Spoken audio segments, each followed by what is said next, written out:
Today, I wanted to talk about something that I heard some time ago as I listened to a Dharma message from a scholar of Shin Buddhism. And he gave a pretty interesting talk, and I kind of wanted to mention something that he talked about. He mentioned that sentient beings or humans, right, who are caught in the world of delusion, in other words, us living in this world, are constantly chasing one dream after another. When we are little, we have a dream of wanting to go to high school. Then we get into high school, right? In Japan, going to high school is a big deal, right? Which high school you go to was very important, and over here, it's which college you go to is very important, right? And so there is that little bit of a difference. But so even if we get into a good high school, then the next thing that we would want is what's the next college that I want to go to. And then after we go to college, right, the next thing that we want, the next dream is what kind of job am I going to have? What kind of dream job do I want? And then we have, a certain car. We want to get a better one the next time around. When we have, a significant other, we want to think about someone else that we want to be with, right? When we live in a certain area, we think where we want to go to next. We want to move in this neighborhood, right? I always have this. When I went to Cal, we went through the different neighborhoods of Berkeley, and then there's that one area, the Kensington, right? It's marked off from the rest of Berkeley, but it's like it's a town within a town, and it's a very beautiful area. And I've always thought that would be a nice place to live, right? But it's one dream after another, right? And when we attain that one dream, we then go on to the next dream.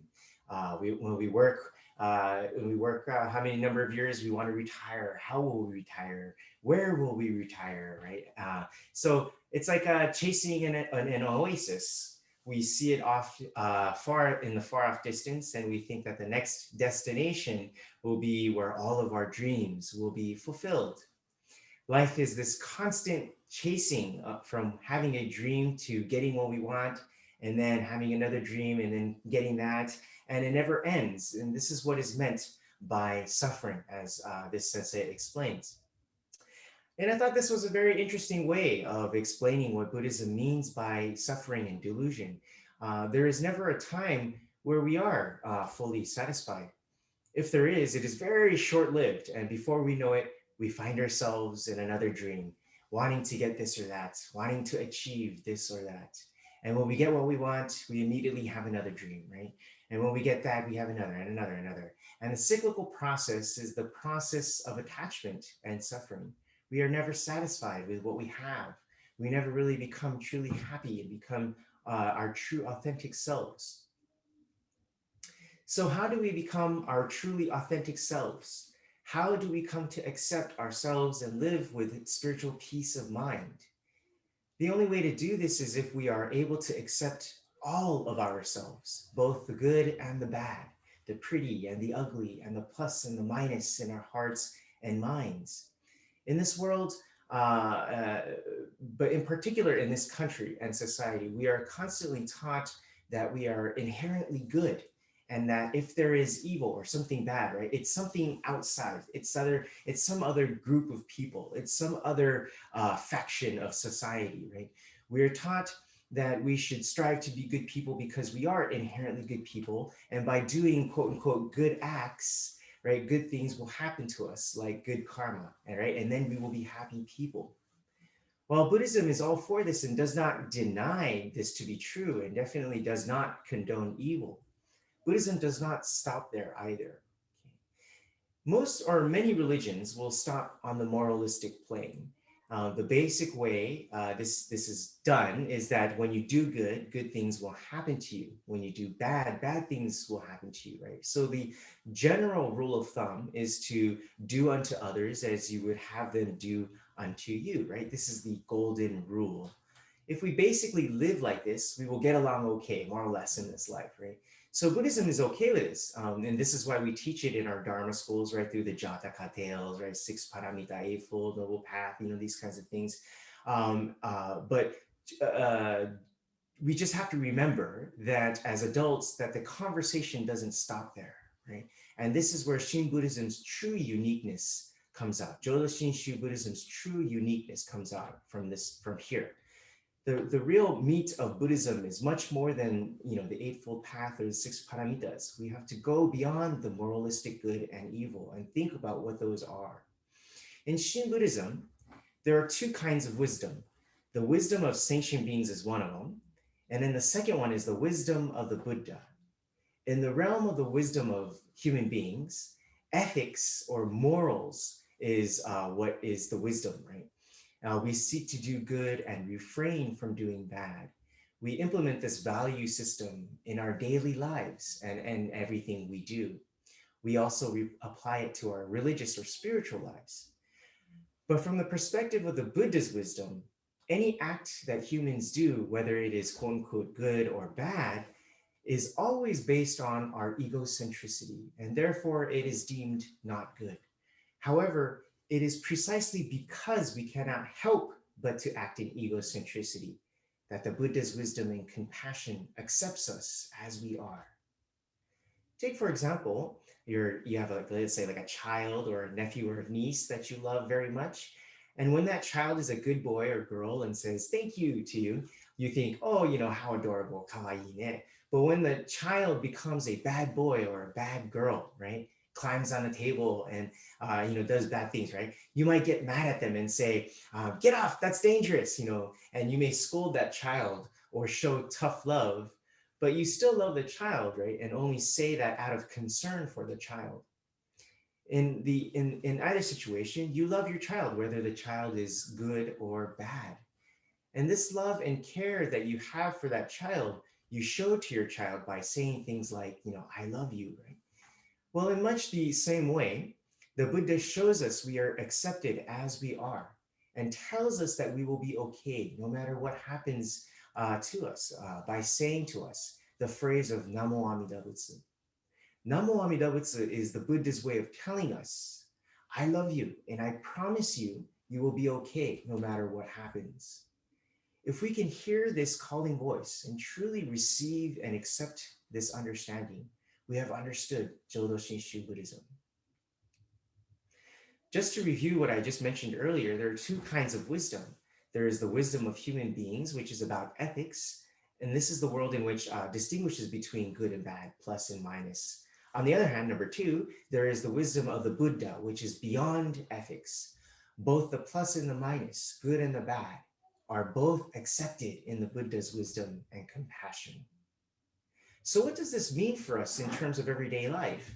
Does this mean that we could do bad things then because it doesn't matter? The Buddha will always accept us no matter what? Well, no. This is where the example of the dream that we are constantly chasing that I explained earlier comes into play. In the world of human wisdom, no matter how much good we may try to do, we are always chasing a dream. Maybe it's the dream that one day to not suffer, or the dream that nothing bad will happen to us. Maybe it's a dream to, again, get our dream job or dream car or house. We are constantly dreaming, dreaming, dreaming, dreaming. But the Buddha's wisdom tells us in our dream that we are dreaming. The Buddha tries to get us to understand and awaken to the fact that we are dreaming right now, right? Many people will not wake up to this point, and that's okay. They will come to it when they are ready. But the Buddha is calling out to us, telling us that we are in fact sleeping, and in a dream right now. When we truly accept this understanding, we have a moment in our lives when we realize that we are in fact dreaming. And we have been chasing one dream after another, endlessly. Only the Buddha's wisdom can show us this point by shaking us to the core, right? And this is what we call the Nembutsu, Namo Amida Butsu. So now when we are given this vital piece of information, right, by the Buddha, when we now become aware of the fact that we have been and are now dreaming, we become poised and calm in this life. We now know that this dream is a dream and that it isn't true reality. But someone might say, well, you should do whatever you want, do all the bad that you want. You're dreaming anyway, right? If it's just a dream, just do all the bad things that you want in this dream, right? But Shinna Shonin explains that these people who say to do those things have not truly awakened from the dream state. In other words, they are still dreaming. They are still dreaming and claim to be awake when really they have not awakened at all. He goes on to explain that only those who have truly encountered the Buddha's shake, right, telling us, wake up, only then do we really see the plight of our situation. Some time ago, I went to go see a movie called The Avengers. Don't ask me about this movie. I have no interest in Marvel movies. I'm sorry, but I was forced to watch this movie by the orders of my son. But anyway, I was standing in line. This was some time ago, way before COVID. So I was standing in line at the movie theaters to get popcorn and a soda, right? And I heard a little boy's voice, right? And the little boy was saying in kind of like a panicky voice, "Mama, mama, right, mama." Right. And then I look around and I see this little boy about 5 or 6 years old, and he's like frantically looking for mama, like he's starting to get scared. Right. And, when from his perspective, seeing all these tall adults and, people moving about and talking, right. And not really caring about him, he probably was really scared. Right. It's only when his sister came and found him that he started to cry, in relief that he found a familiar face. He looked so happy, so relieved and comforted in seeing her face, a familiar face. When we encounter the Buddha's wisdom and compassion, it is much like this. When we truly encounter the Buddha's wisdom and compassion, we will never utter words such as, all right, now we can go to town and do all the bad that we want to do, right? Encountering the Buddha's compassion is much more profound than this. When we have been shaken by the Buddha, there's no sense of now we can do whatever we want, right? Instead, it is much more serious. It is much more somber, subdued. It is a calm awakening. In Japanese, they say "gutto-kuru," right? Gutto-kuru. It is a kind of this feeling of, my gosh, what have I been doing all this time? This kind of a feeling. Then for the first time in your life, you become truly grateful and relieved to have encountered such a salvific teaching. If it were not for this teaching, what would have awakened me from this dream state? I am that lost boy, caught endlessly searching, panicked and alone in a world full of chaos and confusion. Have you ever had that feeling of being lost? It's a very, very scary feeling. I've had that feeling a couple times. But out of nowhere, the Buddha finds us, grasps us, and tells us we are going to be okay. We have been dreaming, and now it is time to wake up from this exhausting dream of delusion. And when we encounter the Buddha's grasp, there is only this feeling of deep gratitude and joy. We are brought to tears for awakening to a path to spiritual liberation. It is much like finding a way out of a maze we've been trapped inside. There is no greater joy we feel from being able to break free. And this is the Jodo Shinshu meaning of gratitude. So in conclusion, it is the Buddha's wisdom that shakes us and tells us that we are dreaming and have been chasing one dream after another after another. When we truly encounter this teaching, we become fully aware of who we really are, but at the same time, grateful that there is a world that accepts me for who I am, both the good and bad parts about myself. With Amida Buddha's great compassion, we can live authentically and in true joy because we know there is a warm and bright reality that is beyond this dream we are in right now, and that someday we will awake from this long, long sleep. And with that, I would like to end today's talk. Thank you very much. Please join me in Gasho. Namo Amida Butsu. Namo Amida Butsu. Namo Amida Butsu. Naman Naus, Naman Naus, Naman Naus, Naman Naus. Thank you very much.